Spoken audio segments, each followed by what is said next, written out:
guys, welcome back to Strong Successful Male. So for today, I'm going to go over this great email that was sent from a subscriber.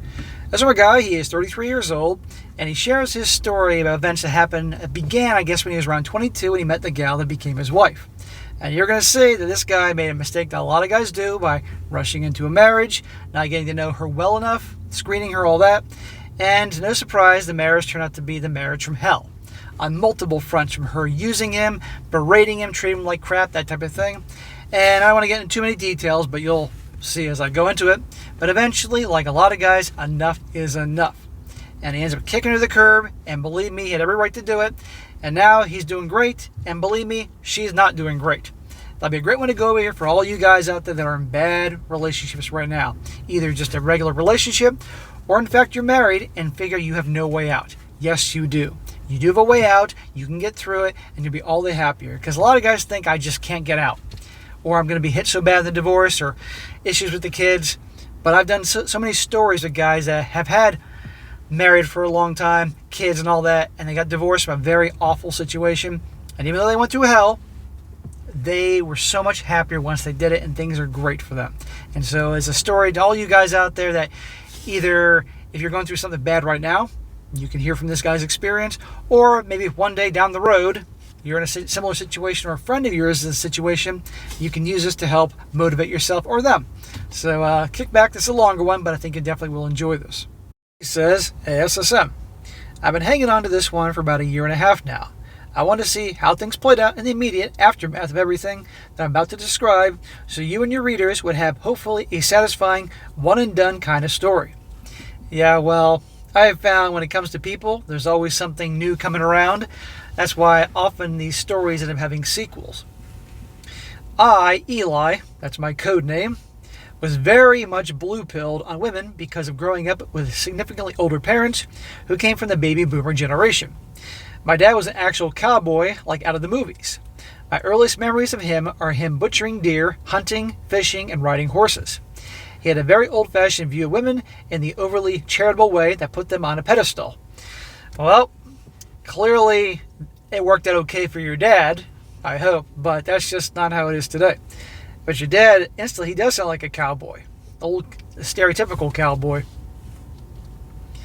Back in the day, it worked out well for him since he ended up with my mom, who faithfully loved him and stood by him for 50 years.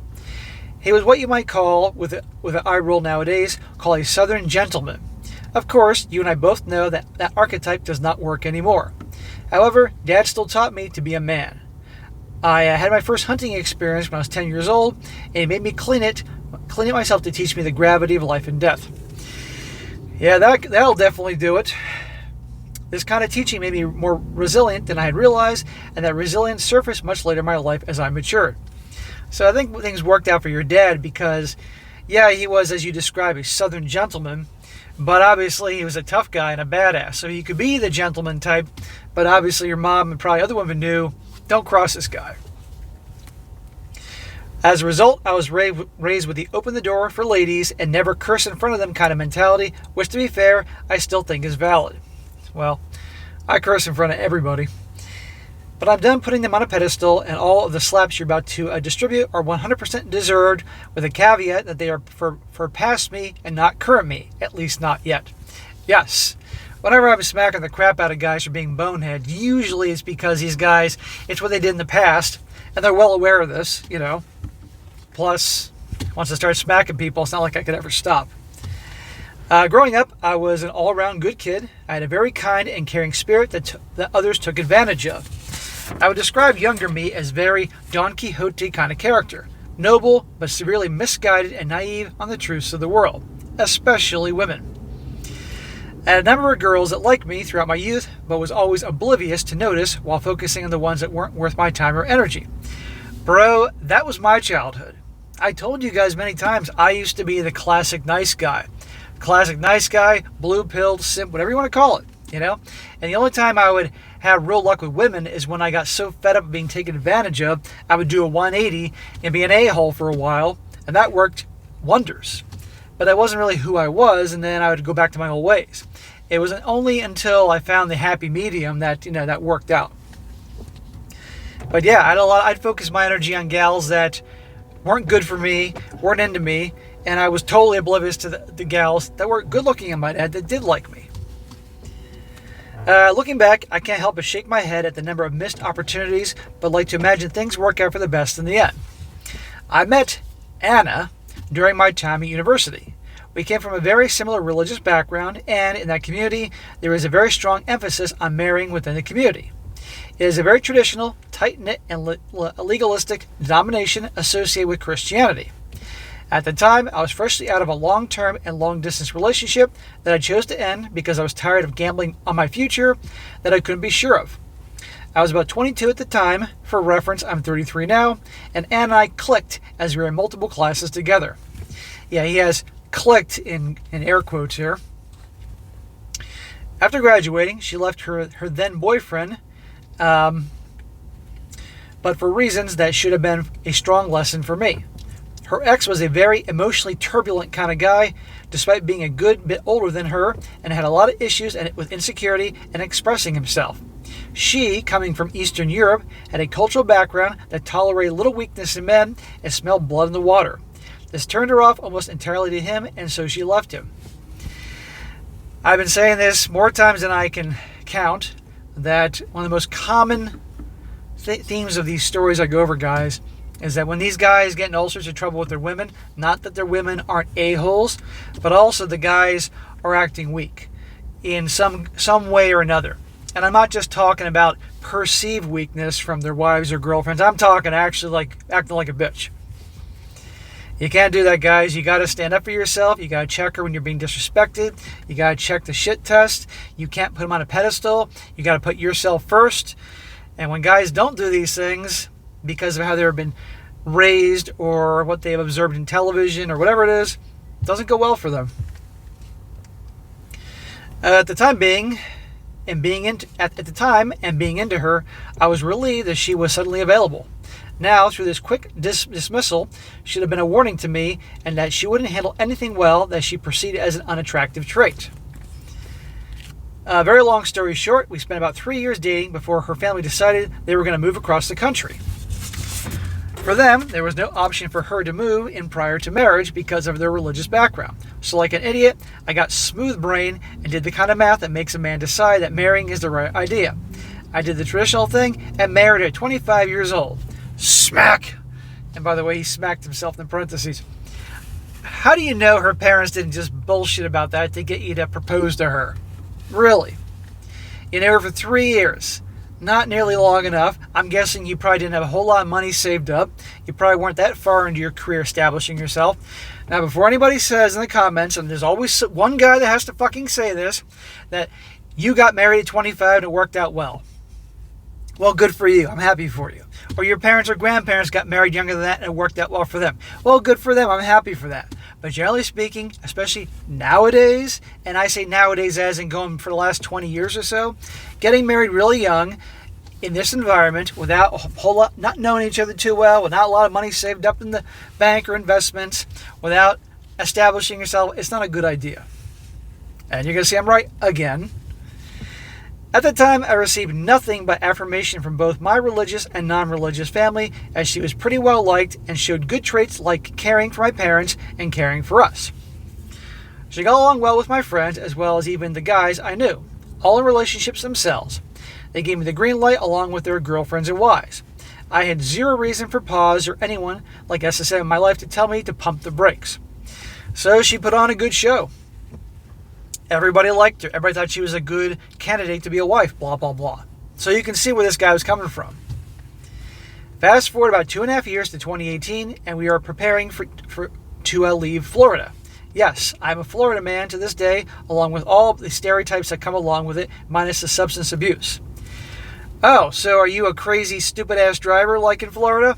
Gentlemen, for you, those of you that live in Florida, you know I'm talking about the drivers here.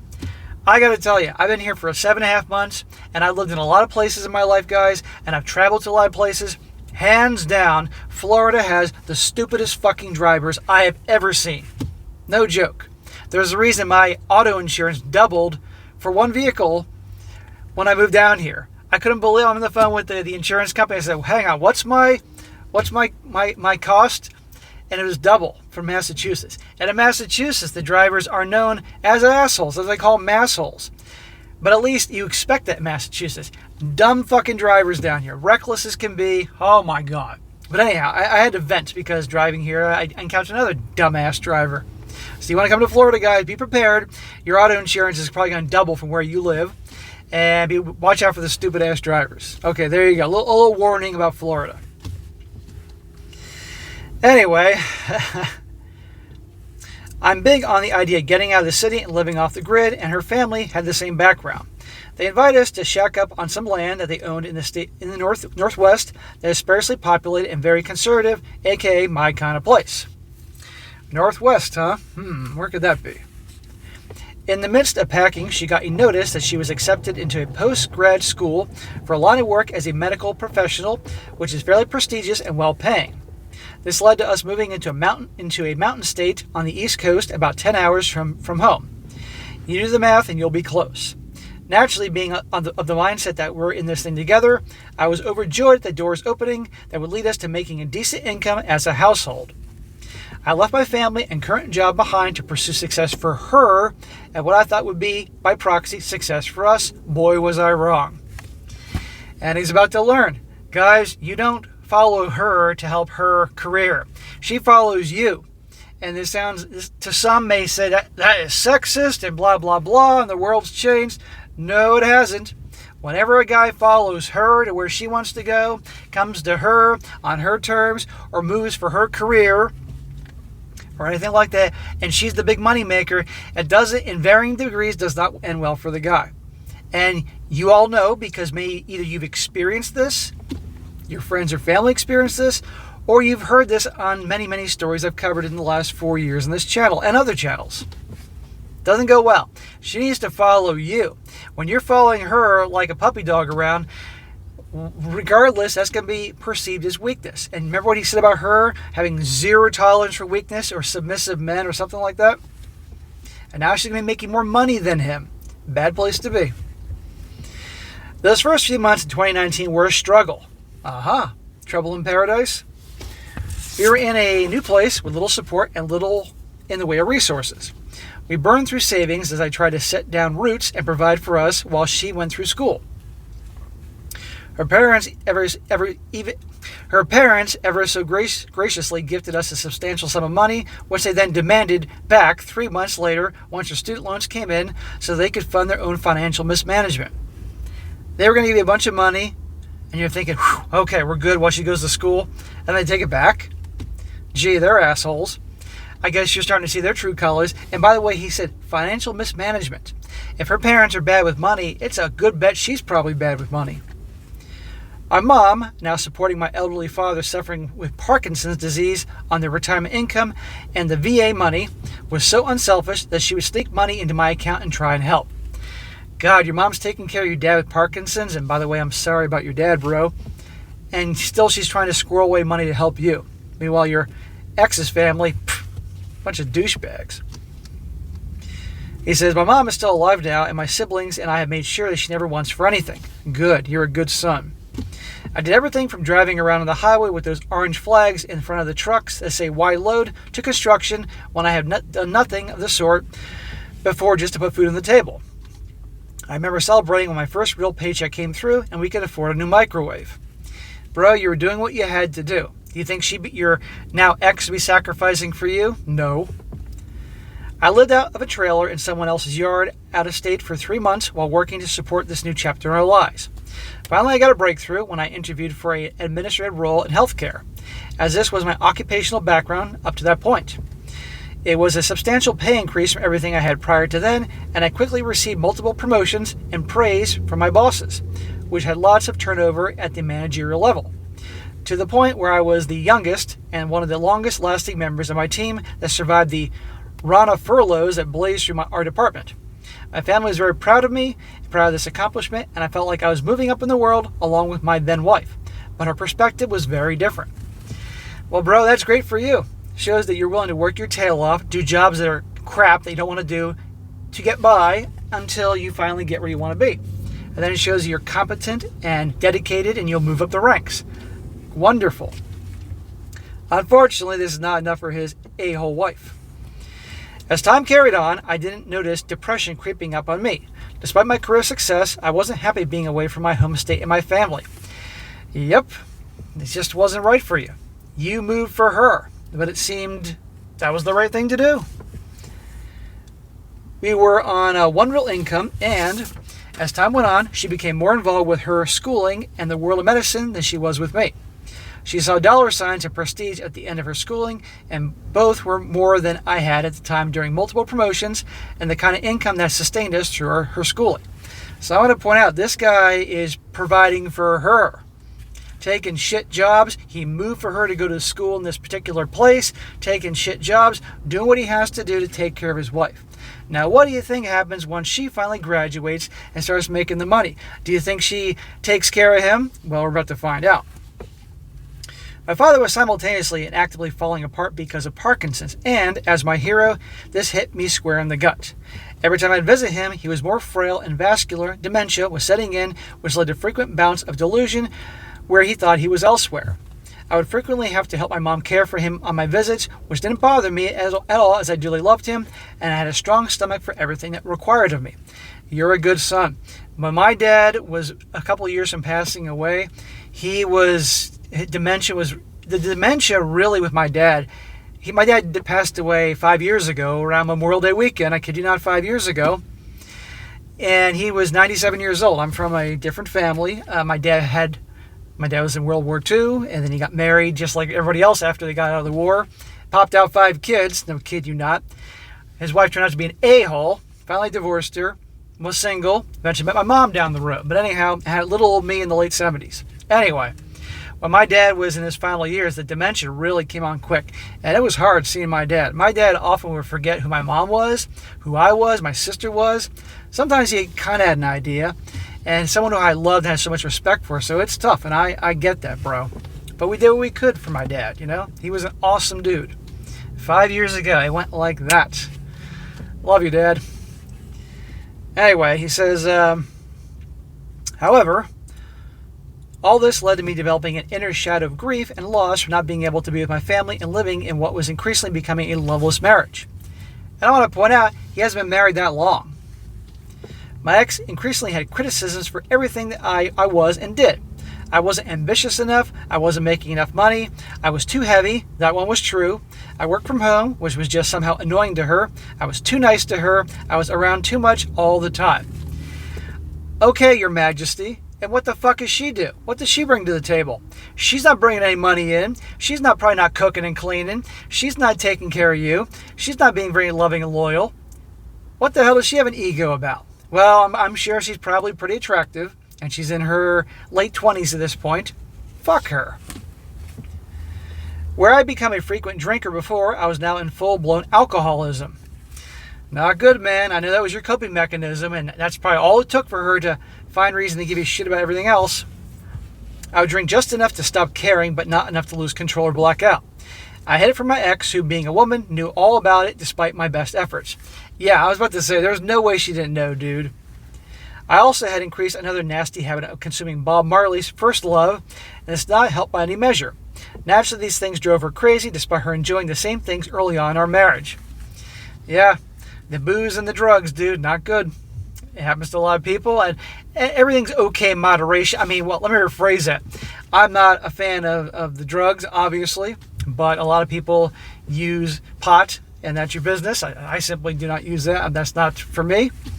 And obviously some drinks in moderation. But as for the other shit, terrible idea. But yeah, bro, you were between dealing with your dad and money and her. I could see what led you down this path, but it's not a good idea, guys, to go into that path. It's destructive. She steadily turned into a holier-than-thou hypocrite who had zero hesitation about criticizing me for the things that weren't an issue early on in our relationship and marriage. She, in the latter part of our marriage, did not have any issues managing her relationship with substances, but I did because of my unrealized issues. I take full accountability for not cleaning up my act sooner, but at the time I did the truth of her character showed to such an extent that I realized those vices were not only really the underlying decay of the relationship. Yeah, that was just an excuse for, I mean, she had a genuine reason to have issue. If you were drinking all the time and smoking weed all the time and all that, fair enough. But still, you were doing that as a response in a way to her and all the other stresses. If she had been truly loving and loyal and the woman who you thought you married, you probably wouldn't be doing all that shit. She graduated from her program in the summer of 2021.